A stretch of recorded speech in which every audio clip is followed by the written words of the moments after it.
Eu sou a Carol. Eu sou a Luísa. Seja muito bem-vinda ao IntegraCast. Gente, mais um episódio, muito feliz, né, junto aqui com a Luísa, de estar mais um dia aqui trazendo hoje um assunto, inclusive, interessantíssimo. Eu acredito que muitas mulheres vão... Aquelas que já são mães, aquelas que não são ainda também, como nós, que, né, desejamos ser um dia, já vamos ter essa informação já de presente. Então, a gente está muito feliz de mais um episódio, né, Lu? É verdade. E antes a gente precisa agradecer aos nossos parceiros, a Gra, que deixa sempre a gente tão bonitinha, faz o nosso cabelo, a nossa make realça, a nossa beleza. Me salvou hoje. E também a fábrica de bolo Vó Alzira do Pechincha, que sempre manda um bolinho tão bom pra gente confraternizar, pra gente conversar aqui também. E hoje, pessoal, a gente tem um tema que é muito maravilhoso, que... Assim, eu sempre escuto falar um monte de coisa sobre isso e a gente às vezes não sabe o que é verdade, o que é mito. E hoje a gente tá aqui com uma pessoa especialista no assunto para desvendar todo esse mistério. Bárbara, seja muito bem-vinda. É um prazer estar com você. A gente vai perguntar um pouquinho, mas eu já quero falar que Bárbara é médica. Hoje a gente vai falar sobre a amamentação. Então, seja muito bem-vinda.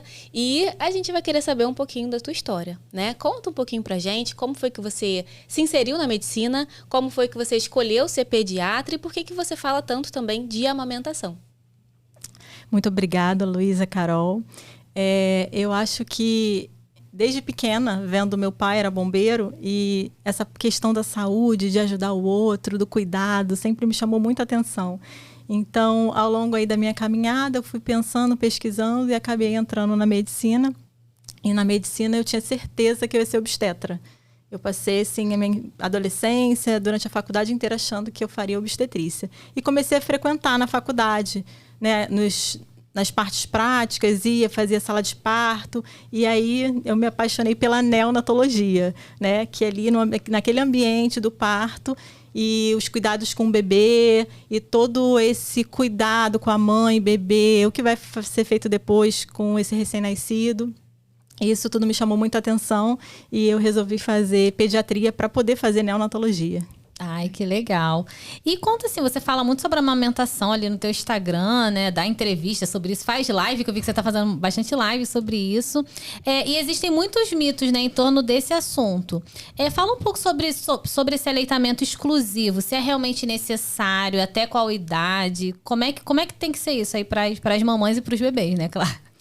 A recomendação da OMS, do Ministério da Saúde, da Sociedade Brasileira de Pediatria, é que o aleitamento materno ele seja exclusivo até os 6 meses e misto com alimentos pelo menos até 2 anos de idade. Sim. Essa é a recomendação. Mas, claro que existem exceções de crianças com condições que talvez não seja possível, aleitamento exclusivo, aí vai ser necessário um aleitamento misto, mas também existem mães que preferem ultrapassar esses 2 anos e amamentar ainda por muito mais tempo. Aí é uma opção da mãe também. Claro, legal. E tem algum tipo de prejuízo se passar desse período de amamentação para a criança?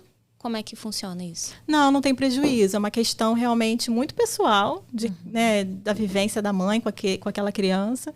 E não tem nenhum prejuízo. Pelo contrário, a gente vê, né, as pesquisas mostram que, além de prevenir doenças, é bom para o vínculo mãe-bebê, é bom para a inteligência. Então, sim, tem vários benefícios mesmo. E sabe qual é uma dúvida minha também?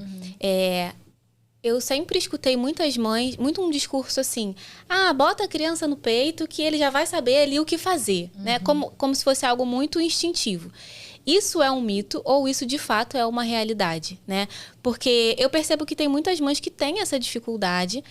Então, será que é algo tão instintivo assim? O que você acha sobre isso? Eu sempre tento olhar como um todo. Nós passamos a ser seres mais urbanos há só 100 anos. Ou seja, antes disso, nós vivíamos em florestas, vivíamos no campo rural, onde as famílias eram grandes, onde as pessoas viam umas às outras amamentando.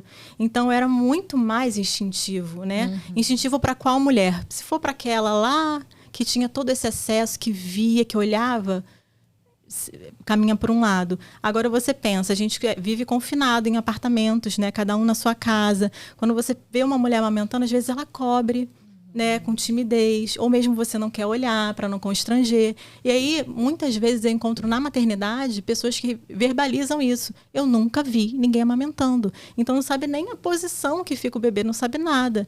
Então, assim, para essa mulher de hoje em dia, realmente precisa de informação, porque ela deixou de ter todo esse contato social, que antigamente não era possível. Sim. E assim, é comum, enquanto a mulher tá amamentando, ela ficar mais ansiosa. Eu percebi, eu não sou mãe ainda, mas eu percebi as minhas comadres. Porque como é afilhada, né, a gente acompanha mais ali. Que algumas, né, estavam amamentando e pedia pro marido, pelo amor de Deus, ou alguém que estivesse perto para trazer água, ou elas tinham que comer durante a amamentação, que sentiam uma fome louca. Eu não sei se era pela ansiedade, ou se porque realmente elas estão alimentando, né, o bebê e sentem muita fome. Então, como é que funcionaria isso aí? É uma curiosidade que eu tenho, porque eu via muito isso, assim, nas minhas comadres, né? Com relação ao metabolismo, tem algumas pesquisas realmente que mostram que nos primeiros 3 meses, o metabolismo basal aumenta, né? E associado à alimentação, a mulher pode acabar emagrecendo nesse período. E com relação a hormônios, eu acho que é muito mais da privação de sono do que da amamentação em si. Porque a amamentação produz um hormônio, claro que a natureza não é boba. Sim. Ocitocina, que é o hormônio do amor. O hormônio que as mulheres produzem quando elas conversam entre si. O hormônio da alegria, da libido. Então, a ocitocina é produzida durante a amamentação, evolutivamente, para que, né, a gente tenha por aí filhotes de humanos, filhotes de mamíferos.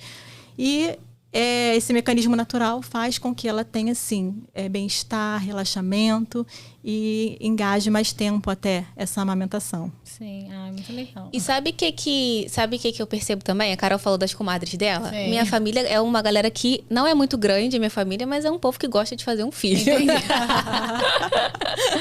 E, olha, eles devem estar me assistindo agora e a pressão já é tanta que eu não quero nem ficar falando muito sobre esse assunto. Sobre esse assunto da pressão, tá, gente? Pode fazer outro podcast só sobre a pressão para ter filho. Outro podcast sobre isso. E aí, eu vejo, né, já tem 6, acho que já tá no 6º primo, na 6ª criança já da família. E em todas elas eu sempre acompanhei, né? E eu percebo que tem muitas coisas que as mulheres deixam de comer, né, para não passar pro bebê, porque pode causar cólica, pode passar, não sei, assim, algum outro tipo de coisa pro bebê, né, através da amamentação. Como é que isso funciona? O bebê, de fato, ele absorve esse tipo de alimento que a mãe come? Ou isso é um mito? Como é que é? É um mito. Eu libero todas as mães. Gente, mito. eu sempre... Quando a minha elas comadre chegam não lá, podia comer coisa com verdes escuras, que dava gases na criança. Então, não, assim, existem alguns alimentos em alguns binômios mãe-bebê que a gente vai ter uma relação com cólica, distensão abdominal, mas um alimento, igual eu vejo por aí, muitas pessoas prescrevendo dietas restritivas sem nem... Teve o bebê, olha, agora você não pode mais beber leite, você não pode mais comer derivados de queijo. Não é isso. Se você observa no seu bebê, tem mulheres que comem uma feijoada e o bebê não está nem aí. Tem mulheres que comem uma colher de feijão e o bebê faz uma distensão abdominal. Então, acontece de forma individual para algumas mulheres e para alguns alimentos. Tem gente que tem esse tipo de reação com damasco. Quando você achar que o damasco poderia causar uma distensão abdominal. Então, isso eu oriento, falo que é muito pessoal. Você tem que se observar. Agora, o que o pessoal faz em larga escala é dar pitacos, né? E chega lá a puérpera, já com tantas questões. Eu queria fazer mais uma pergunta.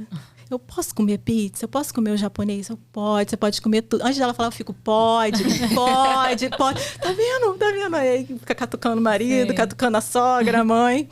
Está liberta, já é tão difícil, coma. Então, assim... Deixa a mulher comer. Exatamente. E eu acho que a gente já vem tanto tempo com esse discurso, né? De tanta privação também, de tantas coisas, que eu acho que a mulher ainda... fica se sentindo até culpada, né? Não posso comer porque eu preciso proteger o meu filho, eu não posso deixar que nada aconteça com ele, que ele se sinta mal por causa de mim. E eu sempre vejo, tanto na minha família quanto algumas amigas também, se privando de muitas coisas por conta desse medo de não passar pro bebê. E aí, por isso que eu queria desmistificar isso, tirar uma dúvida que, inclusive, é minha também. Verdade. E é um momento tão vulnerável que, dependendo de quem te fale, aí você toma aquilo como verdade. Por mais que você saiba que não tem nada cientificamente comprovado, você sabe, mas alguém foi lá e lançou aquela sementinha, né? Que só tem sementinha desse tipo, pra puérpera, coitada. E aí lançou a sementinha, que você tá comendo esse chocolate. Poxa, logo chocolate, que você ama chocolate. Aí você faz uma privação de alimento que não tem nada a ver, que a criança não tá nem aí. A criança continuou chorando, continuou com as queixas dela, que era uma outra coisa, um outro viés. E você está se privando de uma coisa que poderia estar te dando prazer, relaxamento, bem-estar, aumentando sua produção de leite, aumentando sua sensação de alegria, de vínculo com aquele bebê. Então, assim, não façam isso, gente. Restrição. Imagino. E deixa eu te fazer uma pergunta. É uma dúvida que eu vejo muito nas minhas pacientes, porque eu acabo tendo muitas pacientes que tiveram bebês há pouco tempo. Então, às vezes, ali com 6 meses, pós-parto, 3 meses. Às vezes, algumas têm que parar de amamentar com 6 meses. E elas percebem que elas, durante a amamentação, conseguiu emagrecer, perdeu quase o peso todo, né? Que ganhou na gestação. E aí, depois que encerra ali a amamentação, porque tem que voltar a trabalhar, ganha muito peso muito rápido. É por essa questão do metabolismo mesmo que você falou, ou tem alguma outra coisa? Isso, é por aí. Sim. Né? Nos primeiros meses, há um aumento do metabolismo basal. Aí ela vai, come e não engorda. Isso, aí o metabolismo volta pro basal e ela continua comendo a mesma coisa. Não observa que também tem que reajustar o que come. E aí é isso. Então, o ideal é, assim, conforme a mulher for deixando de amamentar e ajustando também uma alimentação mais adequada. E observando, né? Porque o que acontece muitas vezes é o retorno ao trabalho, está muito associado à angústia, Claro. à angústia da separação, né? O estresse. Então, muitas vezes é na comida que é descontado. E aí também tem esse viés. Sim. E assim, falando de estresse, a amamentação, eu percebo que para muitas mulheres é muito doloroso, né? Muito difícil. Hoje em dia, as artistas têm falado muito desses relatos, né? As influencers. Mais uma vez, as minhas comadres que eu convivi ali. Uma sofreu muito para amamentar, uma delas. Ela amamentava as lágrimas caindo, assim. Eu até brinco que a minha filhada tem 5 anos. Então, na época, eu pensava em ter filho. Aí, eu aumentei para 5 anos depois. Eu fiquei com trauma. Porque ela sofria muito mesmo. Mas ela, assim, na raça, ela teve todos os problemas possíveis que você imaginar de amamentação. Então, assim, eu queria que você trouxesse um pouco disso. Vai sempre doer? Ou, assim, são situações mesmo... É por essa questão mesmo que você falou da gente não saber, né, a posição certa do bebê. Como é que é isso? Essa questão, Carol. Que é o medo, eu reconheço que é o medo que real. Eu tenho mais medo da amamentação do que da gestação. Porque eu fiquei com trauma vendo, assim, né, as minhas amigas sofrerem muito, né, com a amamentação. Muita gente fala isso. Eu tenho mais medo da amamentação do que do parto. Porque justamente... há essa comparação, né? De uma criança que nasceu há 5 anos. Às vezes chegam mulheres e falam, meu primeiro filho que tem 10, 13 anos. Eu falo assim, calma, que o cenário hoje está muito melhor do que o cenário há 5 anos atrás. 5 anos atrás eu já orientava a mãe e eu vejo o quanto que a gente mudou, o quanto a gente cresceu em 5 anos. Então hoje a gente tem acesso a muito mais pessoas treinadas, habilitadas, a orientações corretas, a procedimentos, por exemplo, laser terapia. Eu vejo muito isso. Tem muitos fisioterapeutas que fazem, que eu vejo também. Então, assim, hoje em dia é um novo cenário que a gente consegue, claro, às vezes no início é doloroso, precisa ajustar, mas não vai ficar doendo para sempre. É só na adaptação. Não é para doer para sempre. Uma mama que está sempre doendo durante as mamadas, a mãe deve ter alguma doença de base que tem que ser investigada. Então, tirando as exceções, que é o bebê prematuro, sindrômico, e a mãe com alguma doença de base, a grande maioria não vai sentir dor, vai conseguir amamentar em livre demanda até os 6 meses. Hã? Não, eu ia perguntar. A gente fica pensando aqui, a gente já vai querendo fazer será? um Na minha cabeça, será? várias caixinhas do Windows, assim. Sabe o que acontece também? Às vezes perguntam muito assim, mas será que meu peito dá? Que ele é plano? Meu bico é invertido? Será que eu tenho que fazer alguma preparação antes? Né? Então, assim... Se tiver, tu me fala, tá? Tu me conta. Me fala. Mas antigamente tinha muita exposição, né, do corpo da mulher a um preparo, né? Coloca no sol, usa uma esponja, uma toalha. No sol lá, né? Nossa. E causava uma dor que se viu que não tem repercussão efetiva. Então, a gente não pode atuar num seio. Mas ele tem um bico plano, mas tem um bico invertido. Mas ainda não tem a outra metade da laranja, que é a boca do bebê. E, às vezes, essa outra metade da laranja vai fazer a anatomia perfeita. Você que achava que eu vou ter problema ali. Não tem. porque a criança se adapta super bem. Então, é claro, a gente orienta, eu faço consulta pré-natal, orientando várias coisas da amamentação, para já ir se familiarizando. Mas, de fato, quando a gente tem um bebê, que a gente consegue fazer os ajustes. E sabe o que eu estava pensando? Muitas vezes, a gente estava até conversando um pouco disso aqui, quando você estava lá se arrumando, fazendo sua beleza. A gente estava conversando um pouco sobre isso, que muitas vezes a gente romantiza muito a amamentação, né? Eu acho que hoje, com a internet, algumas pessoas elas têm mostrado um pouco mais a realidade, né? E às vezes a gente não tem acesso a algumas informações. E aí a mulher ela tem o filho, só que quando ela começa a amamentar, ela percebe que ela tem dificuldades, né? Que não era bem como ela imaginou, como ela idealizava. E aí eu queria saber qual é o profissional que ela deve procurar, se tem um profissional específico. Hoje eu vejo bastante gente na área da enfermagem também falando sobre a amamentação, né? Se profissionalizando mais nisso. Qual é o profissional que a gente precisa procurar e se tem também algum grupo de apoio. Porque a gente estava falando também dos grupos e como os grupos são bons para a gente perceber que um problema também não é só nosso, né? Porque às vezes quando a gente está no problema, a gente, como você falou, né, vai supervalorizar aquele problema, não que não seja um problema, não é isso, né? Mas quando a gente vê que o outro também passa, a gente fala assim, caramba, então não sou só eu. A gente se sente apoiada, né? A gente vê que não é só a gente que está passando por isso. Então, existe algum grupo de apoio que a gente possa procurar essa ajuda? Ou então, algum profissional específico que vá dar essa orientação? Existem, como você falou, existem vários profissionais de várias áreas se especializando em amamentação. Não necessariamente hoje o pediatra. Muitas vezes o pediatra generalista, ele nem tem tanta experiência na amamentação assim. Né? Hoje em dia tem tantos estudos, tantos cursos, que é preciso você dedicar um tempo para isso, para desenvolver essa habilidade. E tem os profissionais que trabalham com amamentação, tem os pediatras e também tem os bancos de leite que tem nas cidades, né?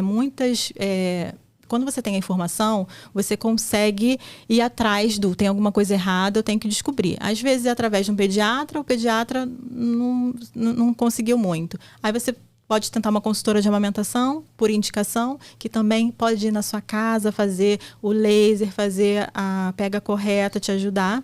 E também os bancos de leite, que você vai gratuitamente. Muitas vezes não tem nada disso. Não tem nada disso. E agora, o que eu vou fazer? Eu moro num lugar que não tem consultora. No Brasil é enorme, né? Então, é justamente isso. Às vezes, tem lugares que não tem ninguém realmente habilitado nessa área. Mas tem os bancos de leite que, de uma forma geral, trabalham com isso há muitos anos e conseguem dar informações valiosíssimas sobre isso. Caramba, que legal, né?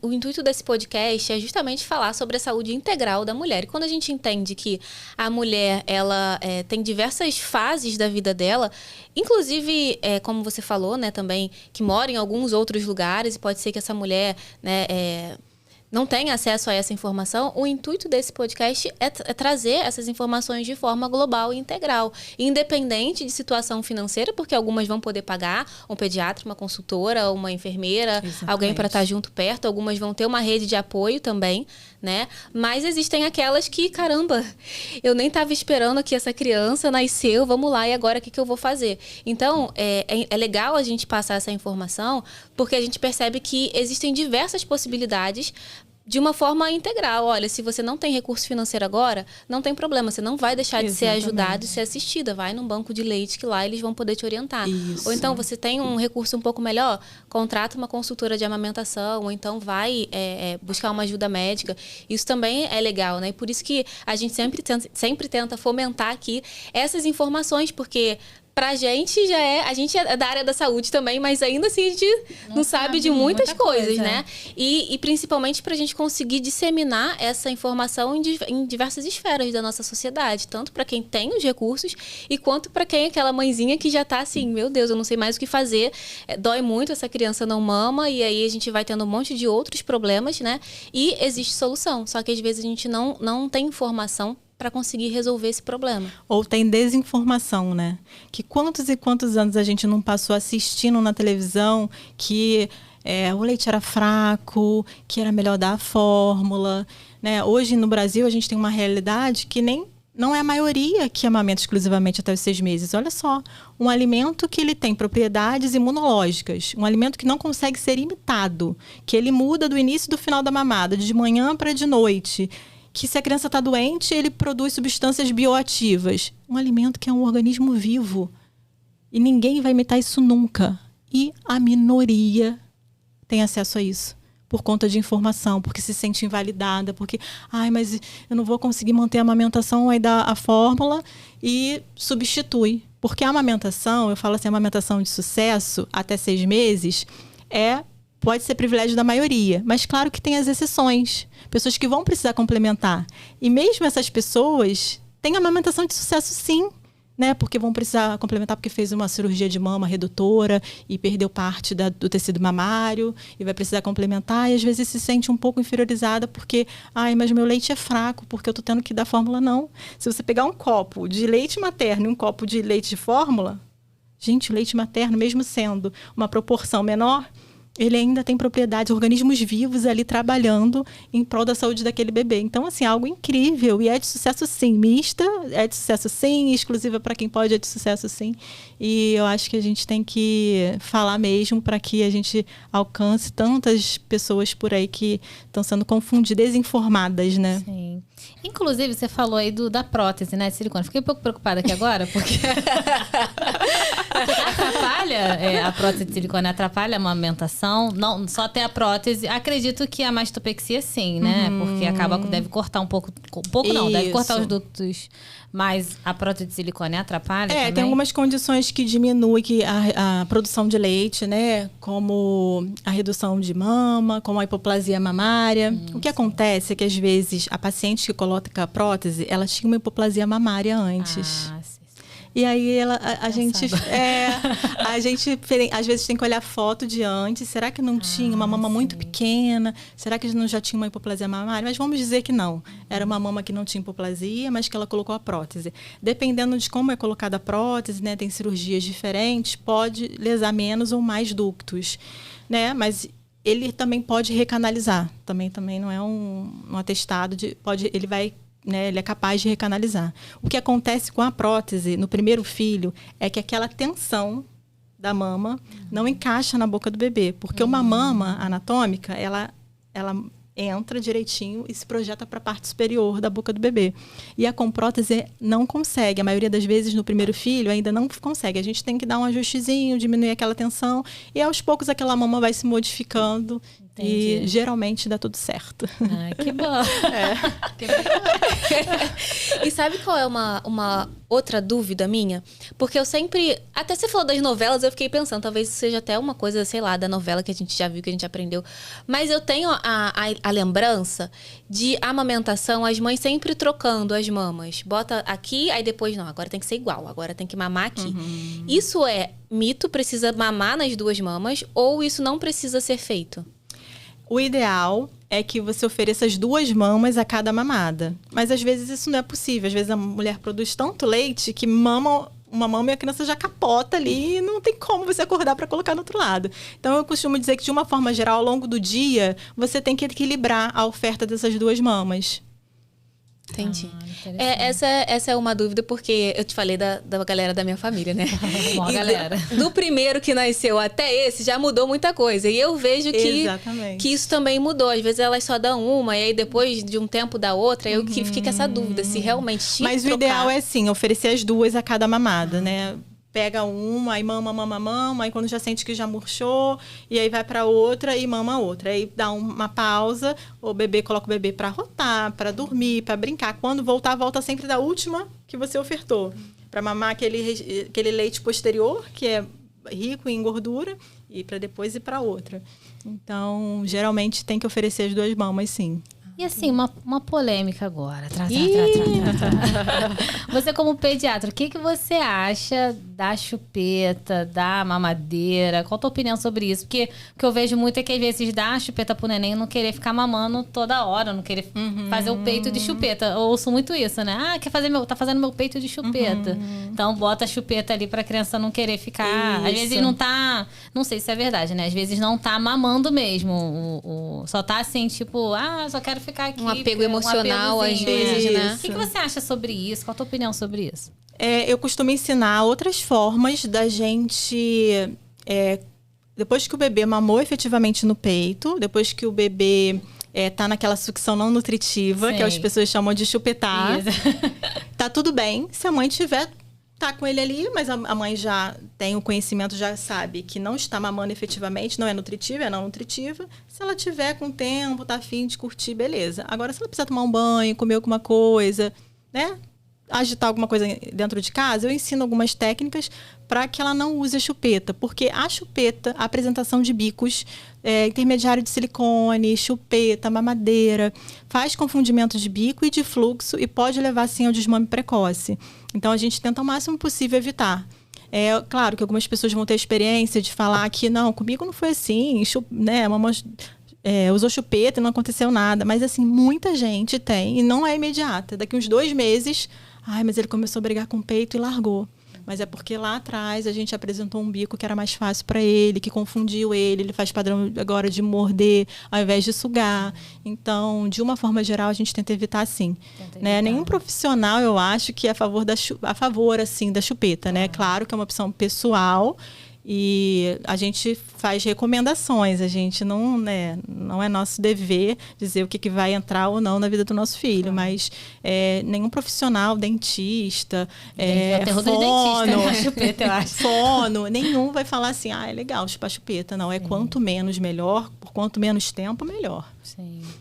E você falou das estratégias que você ensina, né? Você pode falar umas 2 aí pra gente, só pra essa mulherada... Eu posso. Tem uma que é do dedinho, que você usa o seu dedo como sucção. E quando é o pai e a mãe, você pode higienizar adequadamente a mão e usar mesmo sem luva. Mas quando é um outro cuidador, né? Às vezes tem alguém ali, a gente costuma comprar uma luvinha sem látex, coloca ali só no dedinho e faz a sucção não nutritiva para o bebê. E essa sucção em dedo é melhor do que em chupeta. E leva ele ao mesmo efeito da sucção, que é liberar a ocitocina, fazer o relaxamento. Ele não fica sem ter esse privilégio de sugar, né? Que o bebê gosta de sugar. Então, esse dedinho que a gente coloca na boca é uma das formas que faz com que ele fique tranquilo, fique relaxado. Eu nunca tinha ouvido falar disso, muito interessante. Na maternidade a gente faz bastante. A gente tem sempre uma luvinha, uma caixinha de luva ali sem látex, anitrílica. E a gente coloca em procedimentos dolorosos. Na UTI neonatal entra até na prescrição. Na hora que for fazer algum procedimento doloroso no bebê, a gente tem que fazer sucção não nutritiva.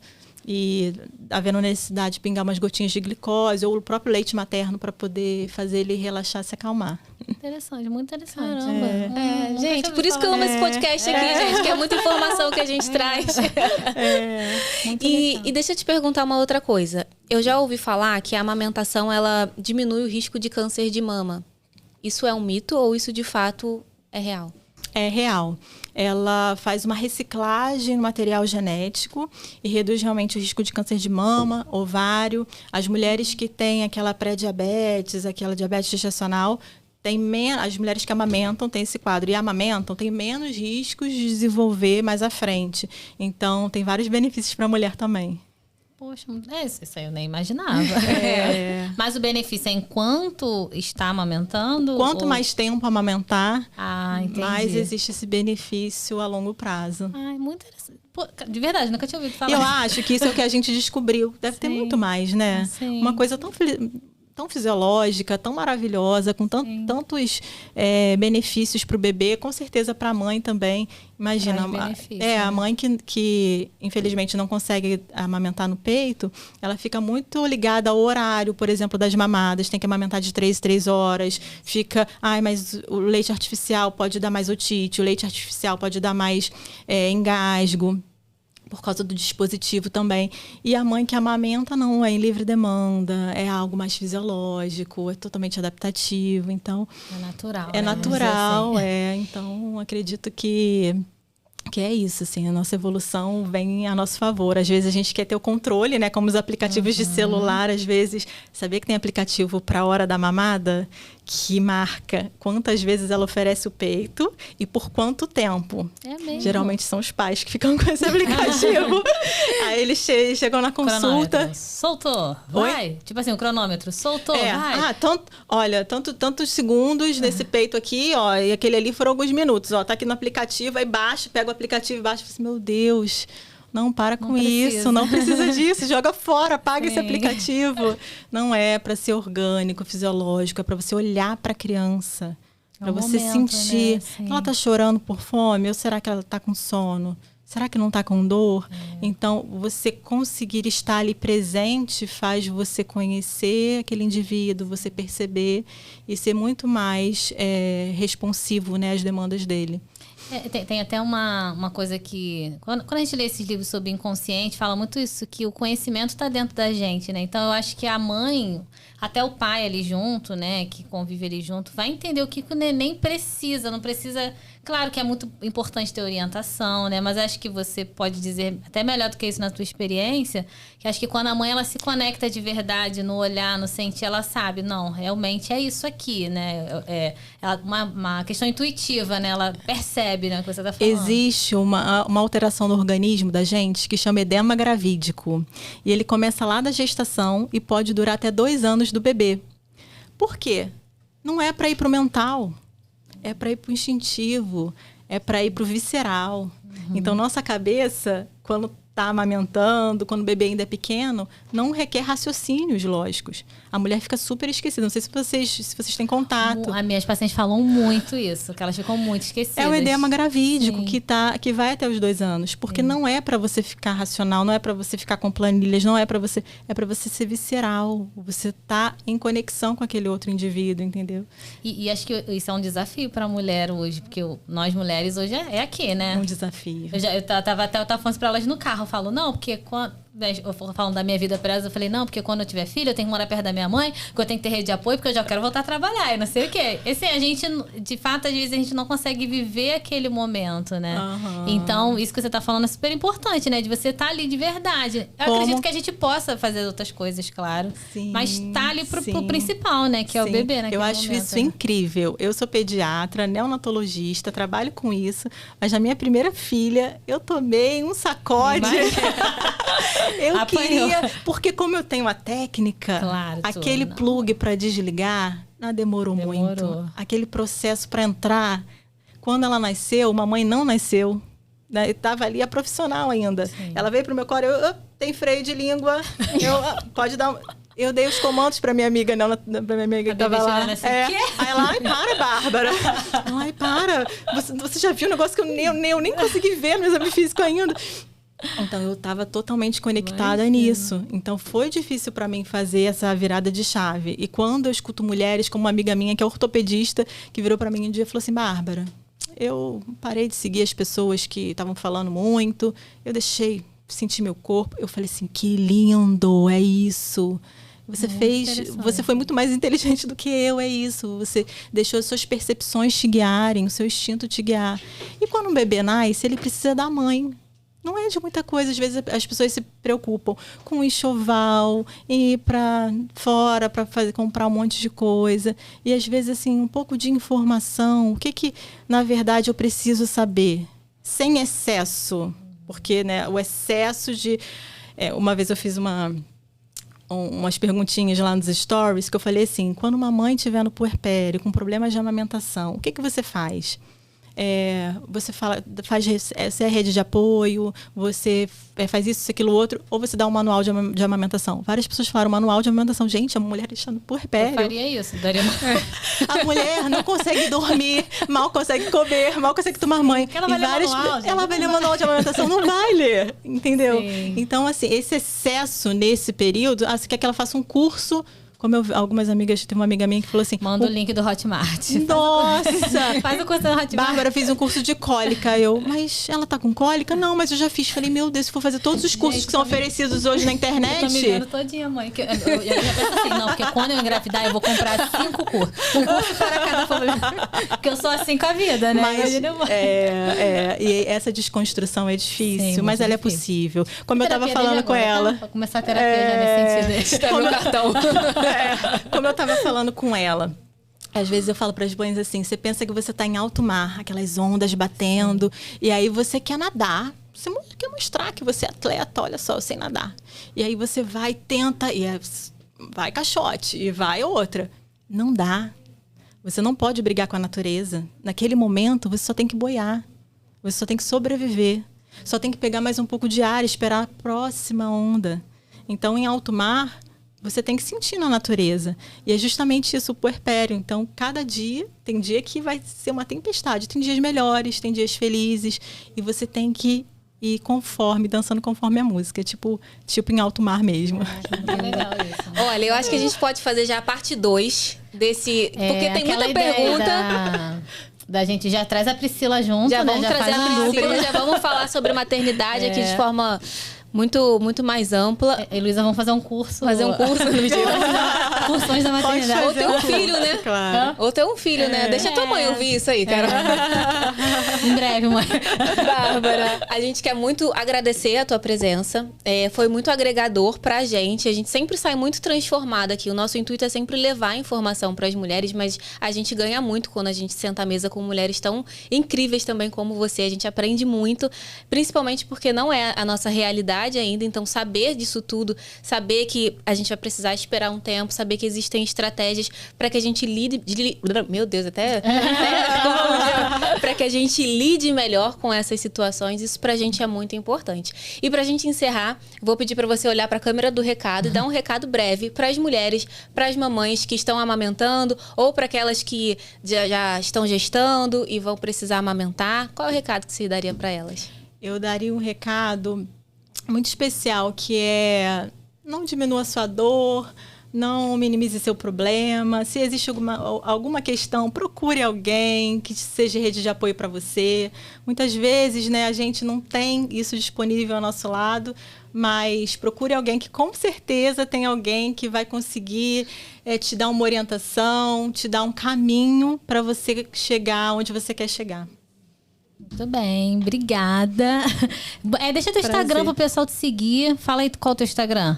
É @aprimeirapediatra. Ah, muito legal. E lá eu coloco vários vídeos também. Vou tentando ajudar aí conforme é possível. E com certeza o teu Instagram vai ser um local que essas mulheres vão poder usar a internet, né, a favor de buscar essa informação. Obrigada mesmo, tá? Obrigada, querida. Obrigada, Bárbara. Gente, curte, comenta, compartilha que esse podcast ficou muito especial e eu tenho certeza que vai ajudar muita gente. Não deixa de compartilhar. Obrigado.